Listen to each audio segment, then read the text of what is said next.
Assalamualaikum warahmatullahi taala wabarakatuh dan salam sejahtera. Saudara-saudari warga belia Malaysia yang dihormati.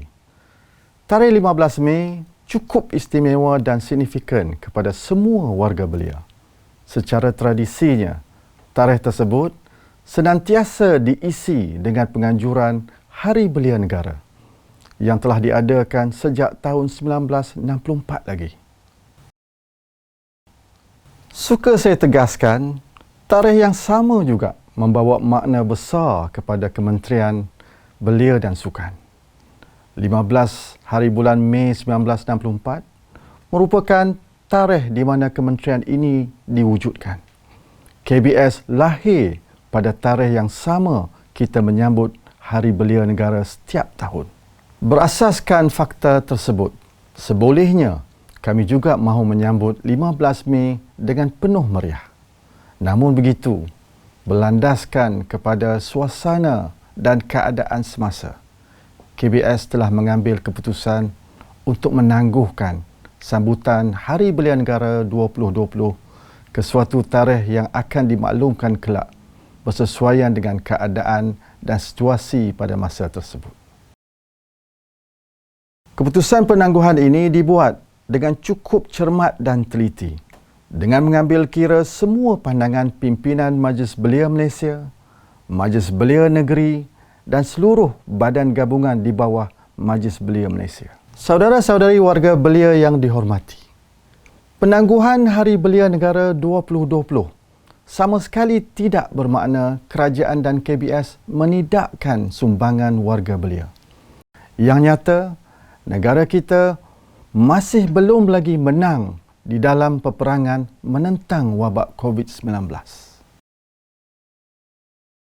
Yang Amat Berhormat Perdana Menteri baru saja mengumumkan bahawa Perintah Kawalan Pergerakan Bersyarat ataupun PKPB akan dilanjutkan sehingga 9 Jun.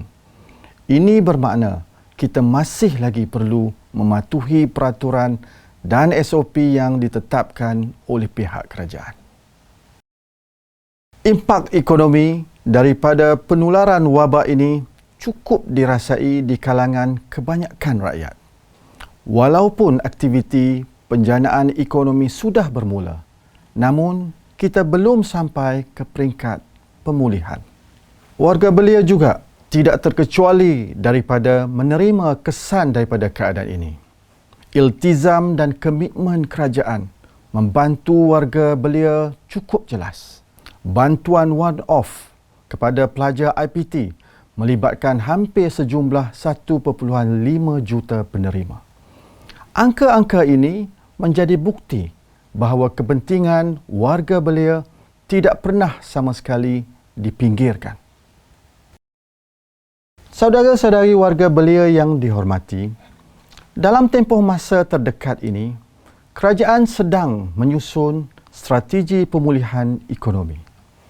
Ikhtiar baru ekonomi ini akan mengambil kira hasrat lebih 15 juta orang belia ataupun 46.8% penduduk Malaysia. Strategi pemulihan ekonomi pasca COVID-19 mesti bersifat to build back better. Untuk itu berlaku, it calls for a collaborative recovery.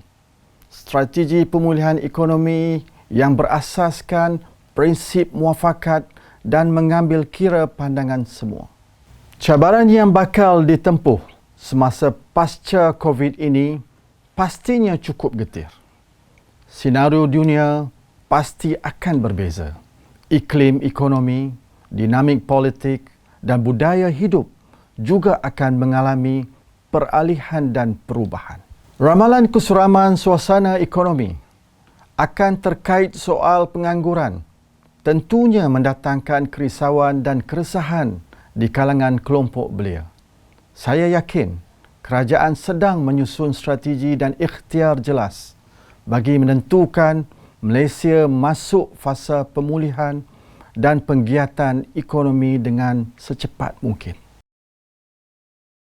Di pihak Kementerian Belia dan Sukan, kita tidak akan berpeluk tubuh dan membiarkan keresahan dan kekhawatiran belia tidak terjawab. KBS committed dan akan membantu warga belia dalam 3 aspek utama. Pertama, KBS akan meneruskan agenda pemerkasaan anak muda. Ini akan dilakukan melalui inisiatif mendaya upaya gerakan belia di segenap peringkat. KBS telah memperuntukkan sejumlah 7 juta ringgit Malaysia untuk disalurkan kepada Majlis Belia Malaysia, Majlis Belia Negeri, Majlis Belia Daerah dan persatuan-persatuan belia kebangsaan untuk digunakan sebagai bantuan pentadbiran. Ini termasuklah persatuan seperti Gerakan Belia 4B, Angkatan Belia Islam Malaysia ataupun ABIM, Majlis Belia Felda, Gabungan Pelajar Melayu Semenanjung GPMS, MAYC dan juga persatuan-persatuan lain termasuk Pergerakan Belia Hindu Malaysia, Persatuan Belia Buddhis Malaysia, YMM, Majlis Belia Orang Asli, Majlis Belia Sabah, Seberkas dan banyak lagi persatuan-persatuan yang bernaung di bawah Majlis Belia Malaysia. Kedua, meneruskan agenda bagi memastikan kualiti kesejahteraan hidup warga belia akan terpelihara dengan memberikan fokus kepada 9 bidang keutamaan belia seperti yang terkandung di dalam Dasar Belia Malaysia. Dan ketiga, mengisi hasrat penciptaan peluang pekerjaan termasuk dalam bidang baru yang ditaktifkan sebagai the future of work. KBS akan menggunakan sepenuhnya apa sahaja ruang yang ada dalam menentukan isu-isu berkaitan belia dapat ditangani dengan baik dan berkesan. KBS telah pun menggerakkan jaringan kerjasama dengan beberapa buah kementerian bagi memastikan isu seperti pengangguran, agenda memperluaskan peluang reskilling dan upskilling, pengujudan latihan dan dana keusahawanan kepada belia dapat dijayakan dengan lebih kemas dan bersepadu.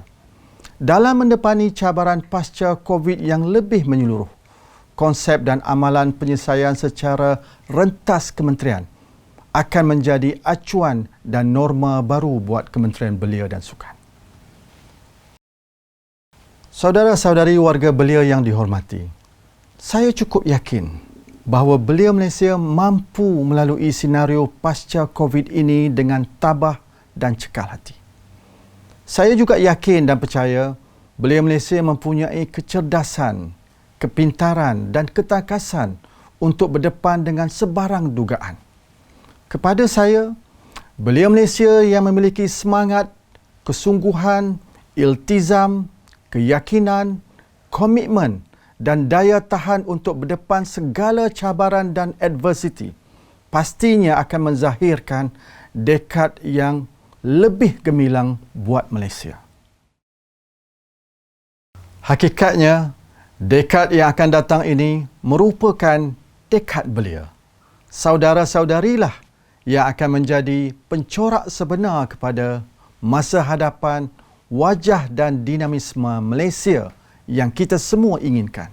Akhir sekali, saya mengucapkan selamat Hari Belia kepada semua warga belia Malaysia.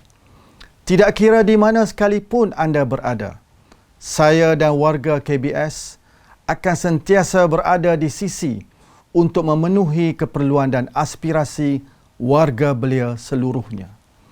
Dekad ini, dekad anda. Selamat Hari Belia. Sekian, wabillahi taufiq wal hidayah. Wassalamualaikum warahmatullahi wabarakatuh.